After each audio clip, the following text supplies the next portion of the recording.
Mungkin efek dari YouTube lagi down nih. Oke, hari ini kita akan cerita tentang investasi dalam persediaan, atau nama lainnya itu adalah manajemen persediaan. Kita coba sebentar mundur ke belakang. Udah belajar akuntansi biaya? Afifah sudah pernah belajar ini akuntansi biaya? Sudah? Belum, Pak. Belum ya. Akuntansi apa yang sudah pernah pelajari? Perusahaan dagang. Apa? Yang akuntansi yang perusahaan dagang itu belajar, Pak. Nggak jelas, kurang jelas. Suaranya kurang jelas. Yang tentang perusahaan dagang itu yang baru belajar, Pak. Perusahaan dagang nggak masih ya? Iya. Kita anggap aja begini.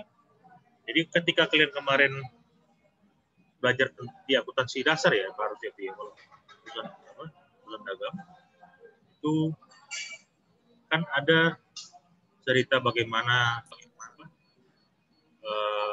jual beli kan, apakah dia itu kredit, apakah dia debit gitu. Itu kan setiap barang itu, kalau perusahaan dagang misalnya, perusahaan dagang ini contohnya kayak inilah, warung-warung kelontong bisa, atau dia tidak memproduksi apapun. Nah, sekarang secara umum yang namanya perusahaan itu ada dua. Satu yang tadi namanya perusahaan dagang tadi, satu lagi namanya perusahaan manufaktur, yang dia mencoba untuk merubah bentuknya sebuah benda atau memberikan nilai tambah. Kalau perusahaan dagang ini tidak memberikan nilai tambah, tapi dia hanya mendistribusikan atau membeli dan menjual. Maka di situ ada yang namanya persediaan. Persediaan ini biasanya persediaan barang dagang. Tapi kalau dia perusahaannya manufaktur, secara logikanya dia menambah. Misalnya ketika dia di awalnya itu adalah beli kayu misalnya, maka outputnya nanti atau outcome-nya itu nanti adalah kesenian kerajinan kayu. Jadi kayunya dibeli harga 10.000 dengan barang-barang yang tertentu, alat-alat tertentu, maka nanti harganya bisa jadi 1 juta, 2 juta gitu. Maka ada kenaikan harga. Nah, kalau di persediaannya di perusahaan dagang, kita hanya membeli lalu menjual, membeli lalu menjual, membeli lalu menjual, itu aja. Jadi yang ada di perusahaan tersebut, ya seperti disebut sini nih. Mari kita ingat beberapa minggu yang lalu, bahwa investasi yang kita punya itu, yang akan kita tanamkan itu sumbernya dari dua. Yang pertama adalah modal sendiri, sebelum ke modal asing, modal sendiri kita dulu, baru kita pinjam dari modal dari asing. Asing itu artinya bukan dari pendanaan dari pemilik, tapi dari pihak lain. Kan? Jadi kalau modal asing itu, modal sendiri itu, maka ada yang disebut dengan istilah namanya opportunity cost.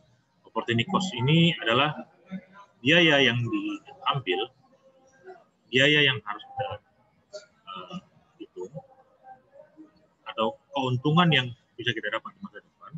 Kalau misalnya, contohnya gini, kalau kita yang paling gampang itu sering disebut orang, kalaulah kita itu punya uang 1.000,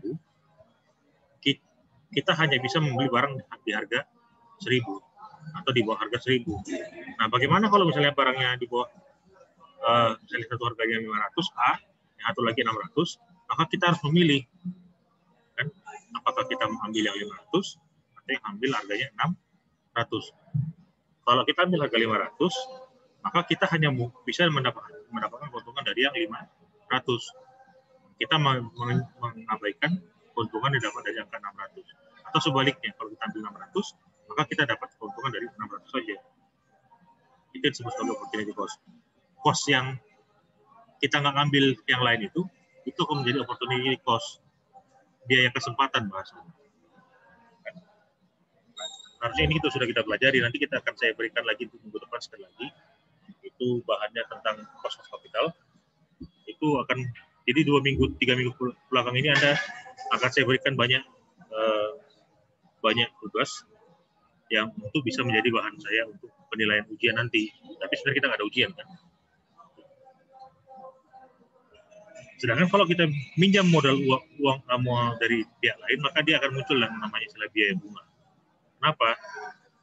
Apakah akhirnya orang lain itu menambahkan modal ke kita? Dia akan meminta sebuah return untuk dia sendiri dalam bentuk uang kan? Apakah kemarin sudah kita pelajari ada yang namanya preferred stock, ada yang bentuknya dalam bentuk common stock, dia masuk ke dalam common stock.